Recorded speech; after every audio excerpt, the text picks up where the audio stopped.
My name is Cameron, and I finally did it. Those words still ring within me like a prayer, like a confession of how I persevered, how I made it through all those long years of trials, reminding myself every day that my life was worth living, that there was a purpose ahead.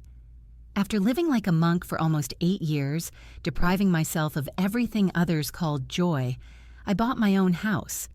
For 8 years straight, I said no to all temptations. No new clothes, no movies, no random trips to a restaurant, no trips to the sea or the mountains, no vacations at all. While my friends were posting their tanned legs on white sand on Instagram and bragging about cocktails with umbrellas against the sunset, I was sitting in my cramped apartment with a cup of cheap noodles, proud of the fact that I'd managed to find another decent sweater at the thrift store for $3. It wasn't easy, watching life slip away, but I knew what I was doing it all for. The house isn't a palace, not a villa with columns, but it's mine. Mine alone. 3 bedrooms, 2 bathrooms, a kitchen with space for more than just pots and pans, and a living room that finally fits more than just an old sofa and a tiny table. When I first walked through this house, already holding the signed papers, I could barely breathe from the overwhelming emotion, and tears rolled down my cheeks, because it was a victory, my personal victory. The previous owners clearly loved this place. Fresh paint on the walls, a neat courtyard, everything was well kept. Nothing needed urgent repairs, and it was so surprisingly easy. Just move in and feel at home. For the first week, like a child let loose in a toy store for the first time, I ran around furniture stores and electronics shops. I was still cautious with money. The habit of saving felt like a second skin, but I allowed myself small joys. A sofa that didn't leave bruises on my back, a dining table that could seat more than 2 people, a washer and dryer that wouldn't break after a week. I chose all of these as if they were expensive gifts to myself. Every purchase turned into a celebration, like Christmas was back on the calendar, unpacking boxes of long-awaited surprises. I spent 2 weeks tidying everything up, filling the rooms with my breath and footsteps, and at some point, I realized it's time to celebrate. Housewarming. The word always sounded foreign to me because I'd never had a home I wanted to invite guests to, never had a space I wanted to warm. And now I had that chance, and I made a list of those I wanted to have around. Friends from work, college buddies, a few neighbors with whom I'd managed to exchange a few words, and of course, my family. I wrote to my parents first. They live just an hour's drive from here, in a small house that's been in dire need of repair for a while now. My father has been promising to fix the roof himself for 3 years now, but he never finds the time or energy, and my mother and I just shake our heads every time the topic of yet another leak comes up. My mother is always grumbling that her kitchen is too small, and every time I visit, she complains about how she has no room to move around with her pots and pans. It's true that I rarely visit them lately. Work, fatigue, and our relationship isn't always easy. Then I wrote to my sister, Sarah. She's only 4 years older than me, but sometimes it feels like we're from different worlds. She's divorced with 3 children, whom, despite their noise and endless whims, I love with all my heart. Emma, Jake, and little Lucy, they're between 7 and 10, and every meeting with them turns into a carousel of laughter, tears, and constant "Aunt Cameron, can I?"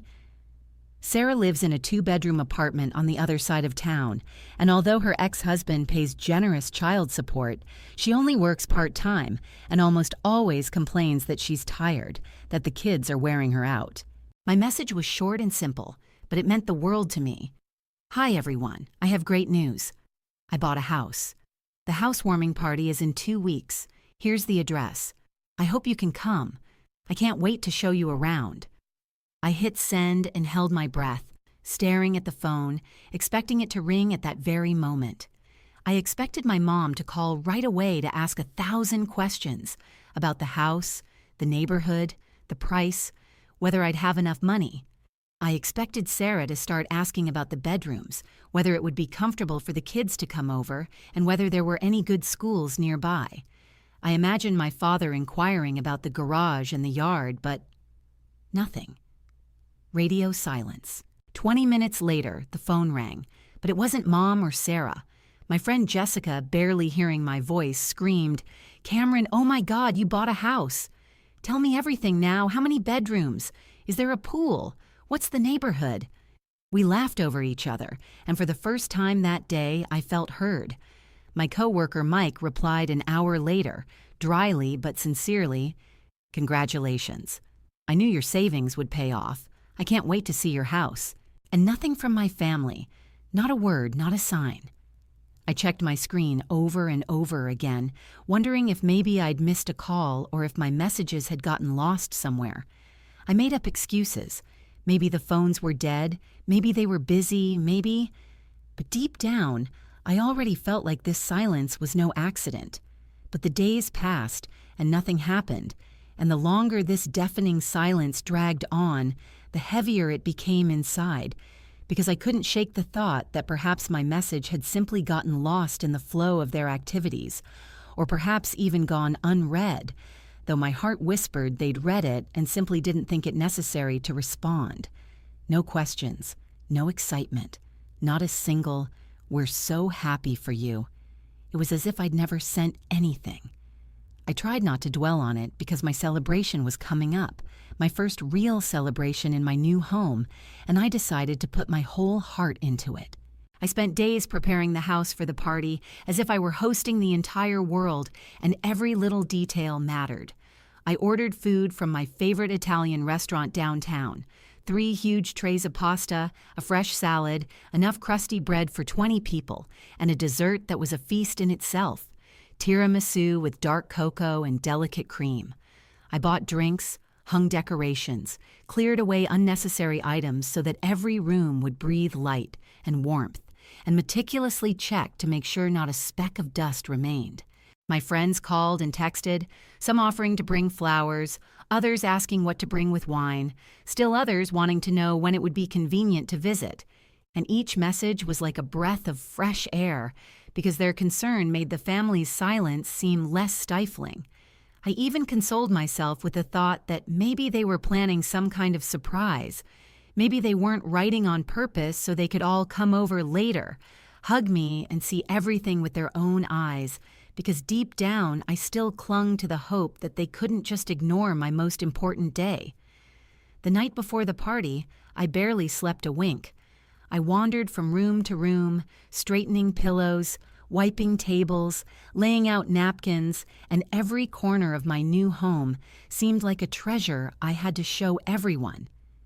This was my first real achievement in my adult life, and I was going to share it with those who mattered to me. The morning of the housewarming party arrived faster than I expected. I woke up before it was even light, at 6 in the morning, and my heart was pounding so hard I could almost hear it in my temples. I rushed around the house all day like a madwoman, checking and rechecking every little thing. I vacuumed every room twice, even though there wasn't a speck of dust in them, rearranged the throw pillows on the new sofa over and over, trying to find the perfect spot for them, and checked every bathroom to make sure they were stocked with fresh towels and lavender-scented soap. When the delivery guy brought the food, I felt a sense of relief. 3 trays of golden pasta, a Caesar salad, garlic bread that instantly filled the house with its aroma, and a tiramisu, which I placed in the center of the table as a centerpiece. I set everything out on the large dining table, and every time I looked at it, I couldn't believe it was my table. My plates from a real department store, my wine glasses, identical and made of crystal, not the cheap paper cups I'd been using for almost a decade, skimping on everything. Everything looked like something out of a magazine. The light-filled house, the food, the table setting, every detail seemed to emphasize that I'd earned this moment. The first guests began to arrive around 6. Jessica, as always, arrived first, beaming with a smile and clutching a bottle of expensive wine. "Cameron, this place is absolutely stunning.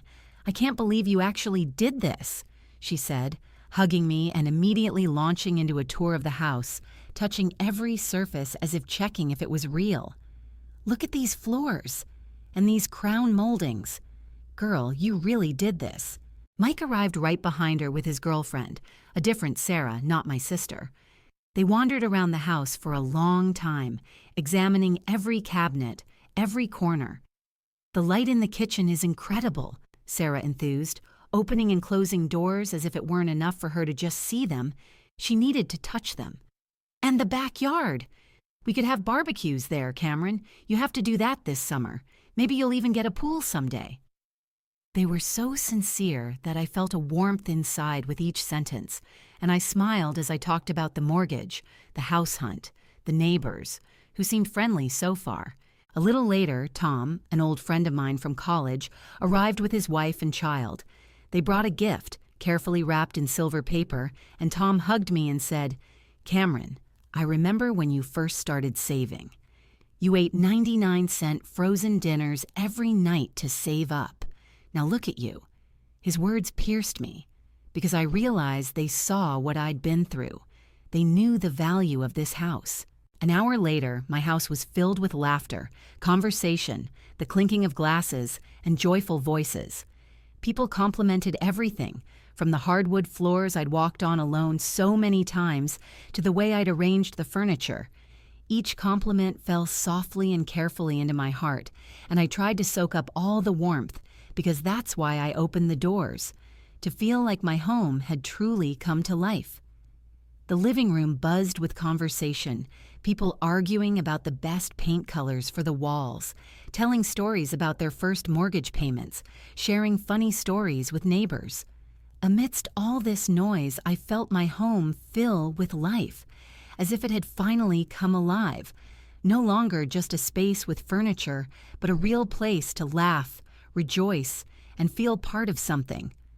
I stood aside, watching my friends relax on the sofa, sample food, compliment my wine selection, and laugh at each other's jokes. A rare and welcome warmth filled my chest because I saw that people were truly happy in the place I had created with my own hands and my perseverance. But all this radiance couldn't fill the void. There was still no family. I sneaked glances at my phone every few minutes, checking the screen in hopes of seeing at least one notification, one explanation that they were running late, that they'd be here any minute. But there was nothing. No calls, no messages, no hint that they remembered me. I tried not to show this growing despair on my face, smiling at my friends, nodding at their stories, but inside, something trembled, as if a thin thread was about to snap. I made up excuses to pass by the window, pretending to adjust the curtain or put a glass on the windowsill, but in reality, I was hoping to see the headlights of their car, their silhouettes at the gate, and each time, seeing no one, I felt a cold knot in my stomach.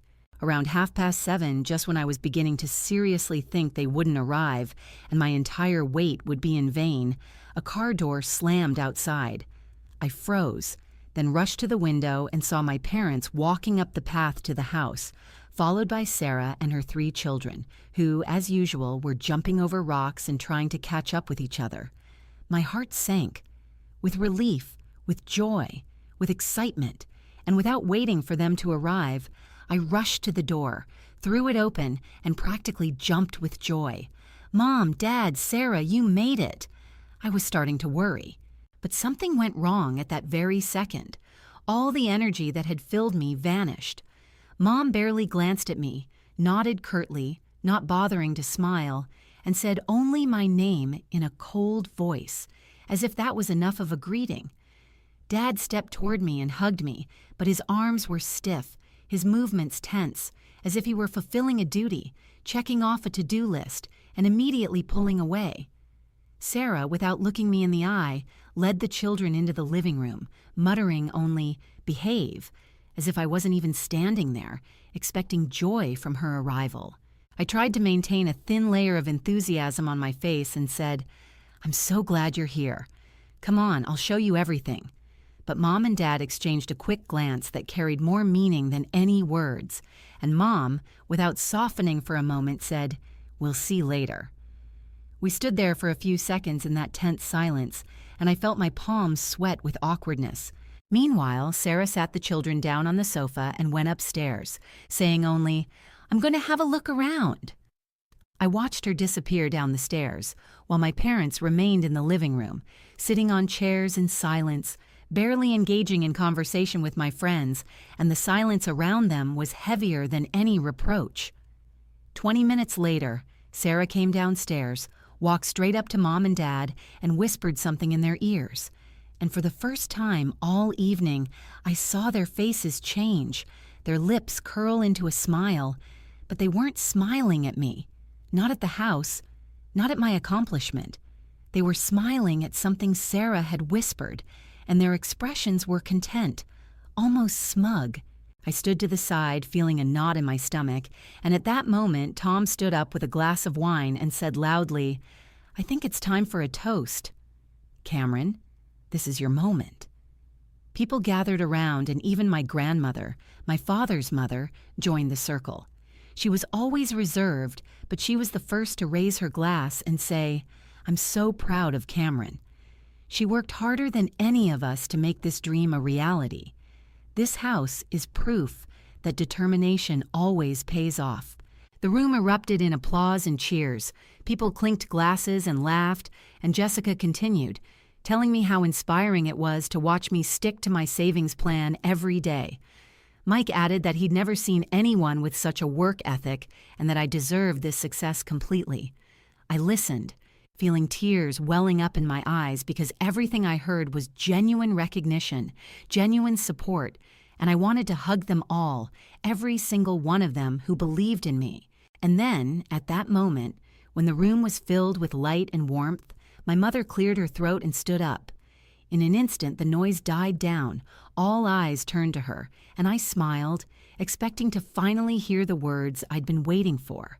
But her eyes bored into mine with an expression bordering on anger, and her voice was sharp and clear.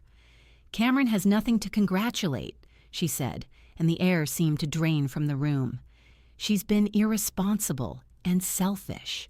A deathly silence fell over the room, so thick and heavy that I felt as if there wasn't a drop of oxygen left in the air, and I simply couldn't breathe.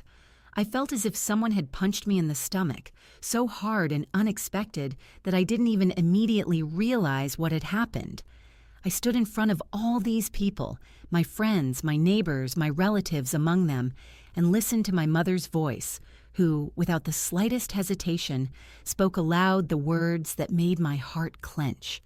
Instead of rejoicing with me, instead of supporting me, she said with cold certainty that I had done wrong, that I should have given the house to Sarah, since she had 3 children, and I, as she emphasized, was enjoying it alone, as if I had taken away someone's right to happiness.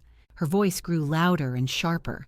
Each word fell like a stone, and the people around her fell silent, listening to her. "Sarah is fighting for her children's happiness. She's exhausted," my mother said, and at that moment it seemed to me that she was no longer my mother, but a stern judge passing judgment. "And Cameron gets everything easy." I couldn't believe my ears. For all 8 years, while I had been saving every penny, denying myself vacations, clothes, pleasures, I kept hearing, "You need to think about the future." And I thought. I'd built this future step by step, and now, at the moment when I could finally be proud of the result, they told me it all didn't matter. My mother's voice wavered, and tears welled in her eyes, making her words even more painful, because they now sounded not just like a reproach, but like a true tragedy. "Sarah deserves this house more than Cameron," she said, and at that moment, as if on cue, Sarah walked up to the children and theatrically hugged them, holding them close, as if I posed some kind of threat, as if I could deprive them of a roof over their heads. The children looked confused, unsure why this was happening, but sensing their mother's gaze, they played along, hiding in her arms. And the scene seemed so implausible that it took my breath away. I couldn't utter a word. I couldn't even think. My head was filled with a buzzing noise, and every movement seemed impossible. This was supposed to be my celebration, my night, the moment I'd been working toward for 8 long years. But now my mother's voice echoed in my own living room, insisting to everyone that I was unworthy of what I'd lived for so long. And suddenly, my Aunt Carol, my mother's cousin, always loud and always keen to get her say in, stood up. She raised her hand and pointing directly at me said, "You know what? Linda's right. Cameron, you should think twice about giving this house to your sister. These kids need more space than you do." The words cut me, and I felt a hot wave rush across my cheeks, as if I'd been slapped again, this time in front of everyone. But then my grandmother, who had been sitting silently and watching, stood up decisively. "Absolutely not," her voice rang out firm and clear, and it held so much power that for the first time that evening, I felt like I wasn't completely alone. Cameron deserved this house. She doesn't have to give it up to anyone. These words sparked a fire, and chaos erupted. Half the room raised its voices in support of Mom and Aunt Carol, repeating something about poor kids, about family coming first, about how I had to compromise for the greater good. The other half wouldn't stand for it and loudly defended me, declaring that this was my choice, my life, and my home. Jessica, shaking with anger, practically screamed at my aunt, repeating, "Cameron saved for 8 years. 8 years. It's crazy to expect her to give it all up." Mike got into an argument with some distant cousin I barely knew, arguing that this wasn't about family obligations, but about fairness, about how you can't demand sacrifice just because someone feels more in need. Amidst all this squabbling, amid the din of voices, shouts, and heated exchanges, I noticed Mom, Dad, and Sarah exchange glances of satisfaction, as if that was exactly what they'd been hoping for. Then Mom feigned a heavy sigh, paused for everyone to catch her eye, and said dramatically, "We don't want to ruin Cameron's party. We have to go." Their gesture seemed deliberately noble, but in reality it was another blow. They gathered the children and, without a word to me, without so much as a parting glance, left, leaving behind a room full of arguing people. The voices continued to echo, arguing for another 20 minutes, waving their arms, arguing with one another, but I barely heard them. Gradually, the guests began to disperse in groups, continuing to heatedly discuss what had just happened, even on the threshold, at the door, by the car. I stood in my house, which suddenly seemed too big and cold, and looked at the mess left behind by what should have been the happiest evening of my life. Half-eaten plates of pasta were cooling on the tables. Glasses with the remains of wine were abandoned on the windowsills and on the floor. Crumpled napkins were strewn everywhere. The silence that returned after all the shouting and arguing was deafening, as if it were pressing me into the floor, and I felt everything inside me shrink. I began mechanically cleaning, picking up napkins, collecting glasses, stacking plates, but only one thought remained in my head. My own mother was standing in my living room, telling everyone that I didn't deserve my home, and my sister examined every room so carefully as if she was already imagining how she would live there. And the worst part was, half my guests agreed with them. As I loaded the dishwasher, my hands automatically performed their usual movements, but something inside me felt like it was cracking and crumbling, and memories came flooding back with such force that I couldn't shake them off or stop them. I thought back to all those years when I considered myself a good daughter and sister, when I supported my family financially, thinking that by doing so I demonstrated my love, my devotion, and my willingness to always be there.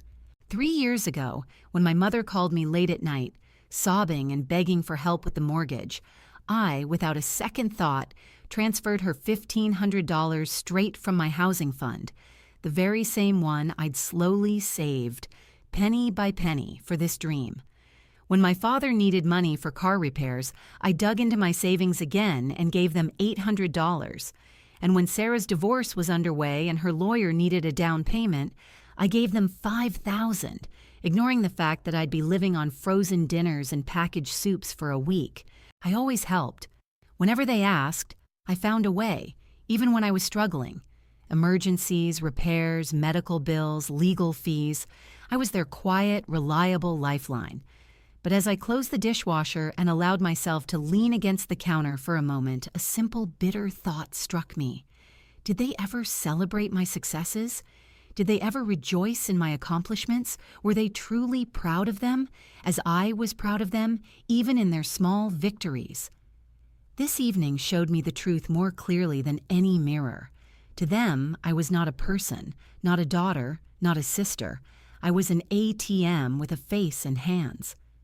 I finished cleaning, exhausted beyond words, and went to the bedroom, hoping to at least fall asleep. But sleep wouldn't come. Every time I closed my eyes, my mother's voice floated through the stillness of the night, cold and accusing.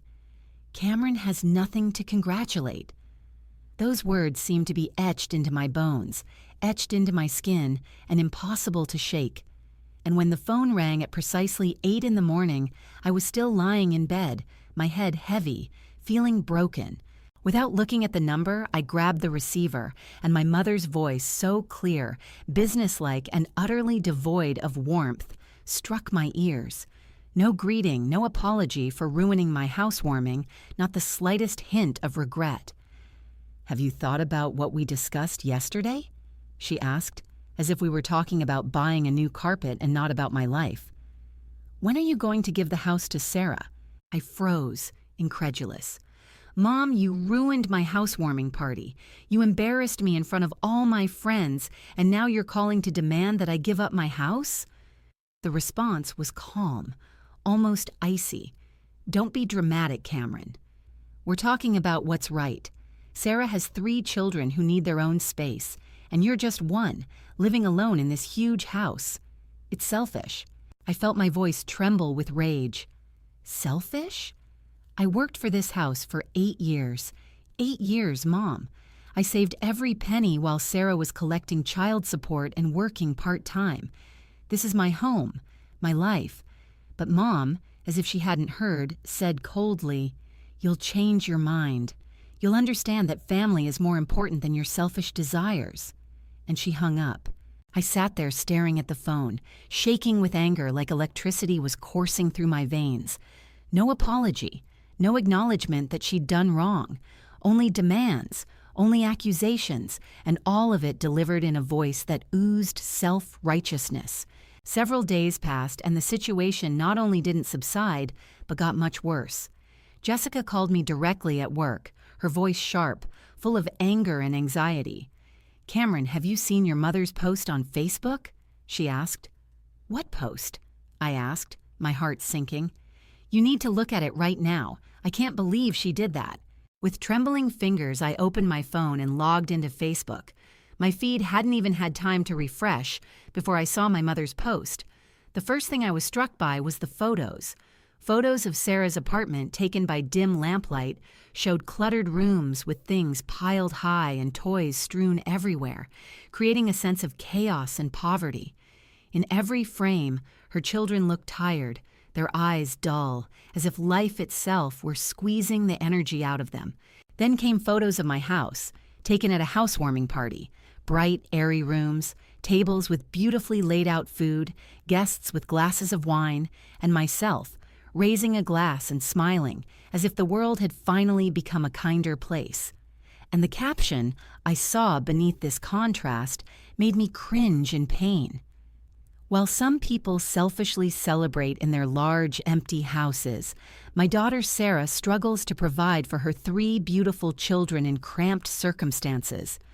My heart breaks when I see my grandchildren suffering, while their aunt thinks only of herself. Sarah works so hard and deserves better. Some people get what they deserve, while others struggle to survive. I scrolled down and saw dozens of comments, some sympathetic to Sarah, others condemning me, and every word struck me straight in the heart. Relatives I barely remembered from rare family gatherings suddenly began appearing on my phone, as if awakened from years of slumber, each feeling obligated to leave a comment, a jab, or a judgment. The messages and calls echoed the same sentiments. Cameron should be ashamed. These poor kids deserve better. Family comes first. Even Aunt Carol, the one who always liked to maintain a proper and wise face, wrote a long comment, full of moralizing about how I should do the right thing and help my sister, as if she'd forgotten how many times I'd already helped Sarah out of her own mistakes. But I knew the truth, having been to Sarah's apartment dozens of times. It wasn't a palace, but a decent, clean place in a good neighborhood where the children had everything they needed. If the rooms looked cluttered in the photos, it was because they'd been playing all day, and Sarah had deliberately snapped the photo when toys were scattered everywhere to create a pitiful image. It was staged, a cheap manipulation, calculated to appeal to those who would believe the first impression. My phone never stopped ringing. It rang, shook, and vibrated with an endless stream of calls and messages. Relatives I hadn't seen in years suddenly resurfaced to lecture me on family responsibility. Cousin Jenny, whom I last saw at her own wedding 10 years ago, called in tears and begged me not to break up the family. Uncle Bob left a long voicemail, sighing as he told me I'd disappointed everyone and needed to fix everything. At some point, I simply stopped answering, put my phone on silent, and seriously considered changing my number just to make it stop. And then, amidst all this chaos, a voice I didn't expect to hear rang out. Grandma. Cameron, honey, can you come over? I think we need to talk. She still lived in the same house where she'd raised her father. She was 82, and although she could have long ago moved in with a relative, she still maintained a cheerful demeanor and managed everything herself. I went to see her, feeling defeated, as if all these days had turned me into a little girl, seeking protection once again. As soon as I walked into the house, my grandmother looked at my face and immediately hugged me tightly. Her embrace was warm, secure, and for the first time in days, I allowed myself to breathe. Sit down, dear. Tell me what's going on, she said softly, and I couldn't resist pulling out my phone and showing her that very same Facebook post my mother had made. She didn't use the internet often, so she had no idea about all this scandal and the storm of comments. Grandma stared at the photographs for a long time, flipping through them with her leisurely movements, then looked up and at me with a gaze that held both compassion and firmness. This is wrong, Cameron. What your mother is doing is manipulation, plain and simple.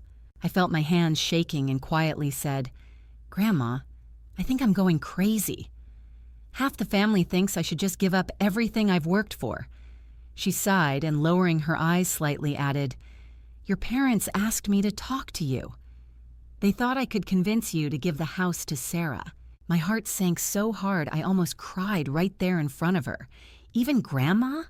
But then she suddenly smiled and said firmly, I told them no. You deserve this house, Cameron. You sacrificed for 8 years while Sarah lived comfortably on child support.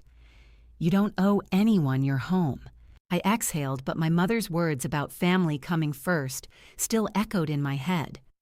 But Mom says family is the most important thing, I whispered.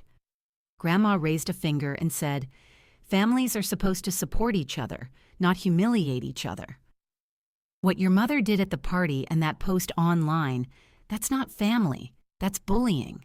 She made tea, placed a mug with a thin crack along the rim in front of me, and we talked for 2 hours. She told me stories from her youth about how she worked 7 days a week, how she raised a family, how she never expected handouts from anyone. She reminded me of all the times I'd helped my family financially and asked a simple yet devastatingly accurate question. Have they ever helped you in return? Those words were like an eye-opener.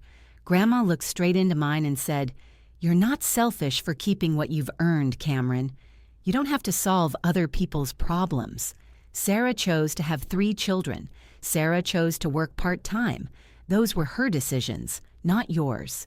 And for the first time in days, I felt like I could breathe again. Someone understood me. Someone had finally taken my side, and it wasn't just anyone. It was my grandmother. Don't let them intimidate you into giving up on your dreams, she said as I was about to leave. Stand your ground and everything will work out. I drove home through the evening streets, and for the first time since that ill-fated party, I felt calm. Grandma was right. I had worked too long and too hard to let anyone take my home from me. A few days after my conversation with my grandmother, I finally felt like I was getting back to my old self, as if the heavy weight that had been hanging over me all this time had finally begun to lift, and my breathing became easier and my thoughts clearer. The number of calls with reproaches and insults gradually decreased, and I decided to take a step that had previously seemed impossible. I simply blocked almost all the relatives who called to lecture and reproach me. I thought that perhaps peace was finally coming, that the storm had subsided, and I could continue my life the way I wanted.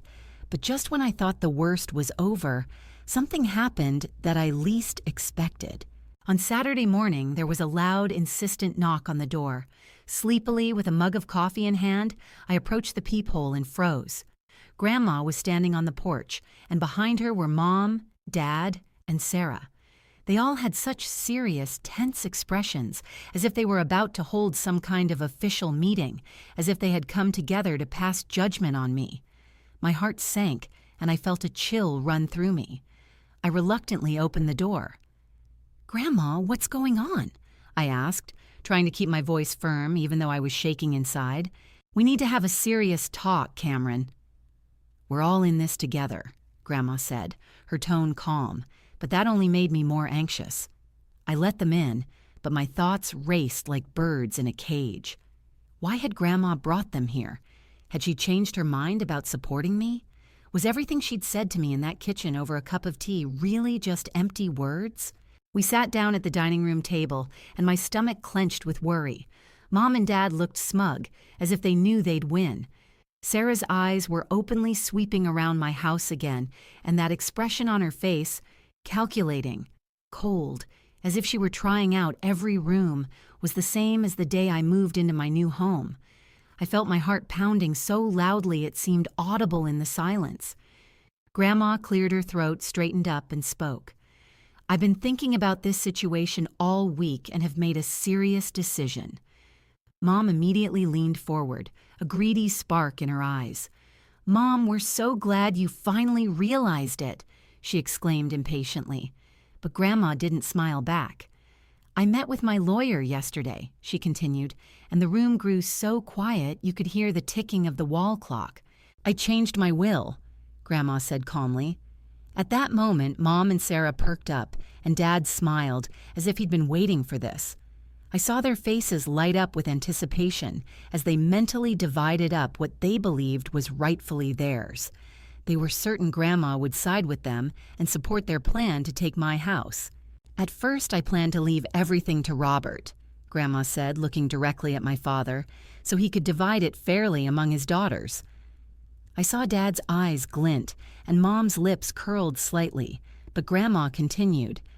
"But this whole situation has shown me that that would be deeply unfair." I watched the smiles begin to fade from my parents' faces. "I'm leaving my entire savings, almost $400,000, to Cameron," Grandma said firmly, her voice like a hammer blow, "and I'm dividing the house equally between Cameron and Sarah." A shadow flickered across Sarah's face. First it went chalk white, then it flushed with patches of red. "What? This isn't fair," she cried, her voice breaking. "Cameron already has a house, and I have children who need help." "Fair," her grandmother interrupted, her voice steely. "Cameron saved for 8 years to buy this house. She worked hard, made sacrifices, denied herself everything. And you live comfortably on child support and expect handouts from everyone." Mom jumped to her feet, her hands shaking, her voice full of anger. "Mom, you can't do this. Sarah needs this money much more than Cameron does. Cameron is being selfish, and you're rewarding her for it."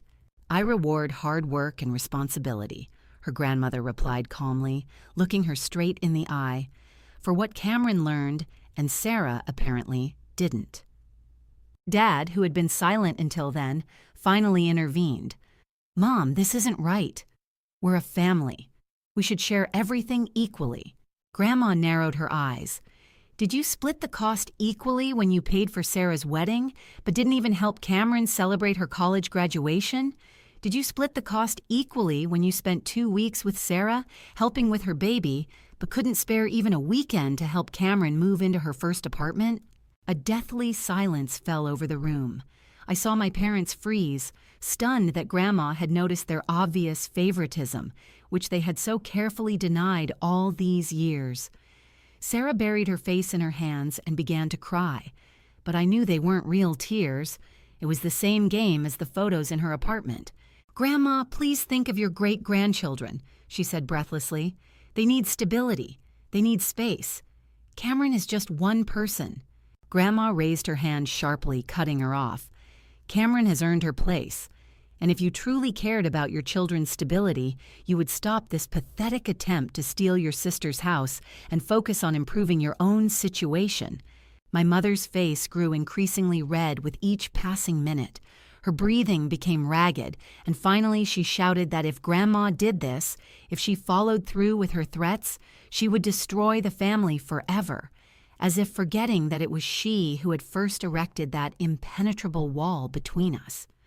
Grandma smiled, but it wasn't a soft, gentle smile, but a cold, hard, almost iron one, the smile of someone tired of seeing injustice, and she uttered words that I knew would be etched in the memory of everyone present.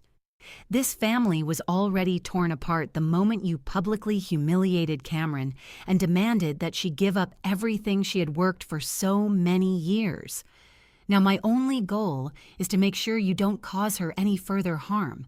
She stood up, rising from her chair with the confidence of one who stood before a judge, and looked straight at my mother, unblinking.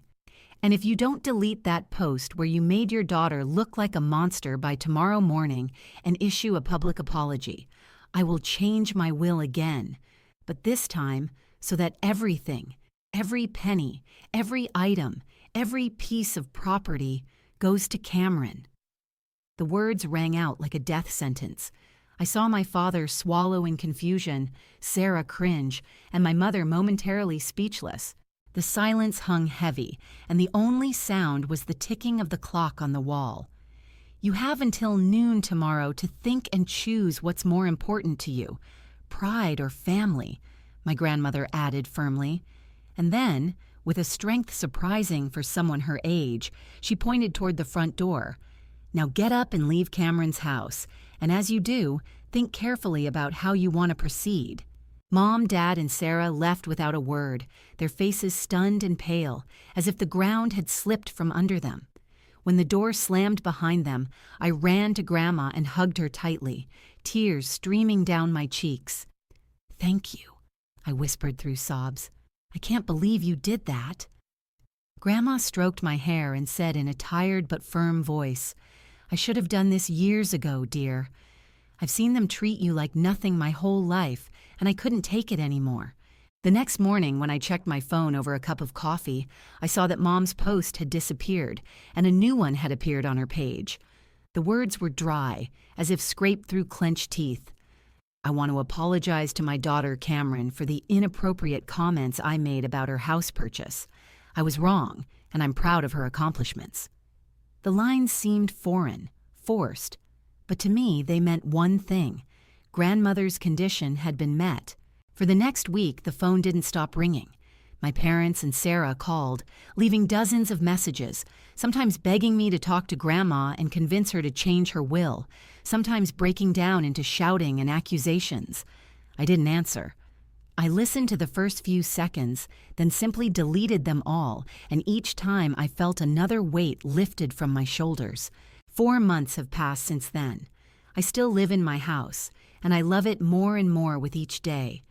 I decorated my rooms the way I'd dreamed of for years, invited friends over for dinner, laughed at the same table where they'd recently tried to humiliate me, and even planted a small garden in the backyard, where I now find solace in greenery and flowers every morning.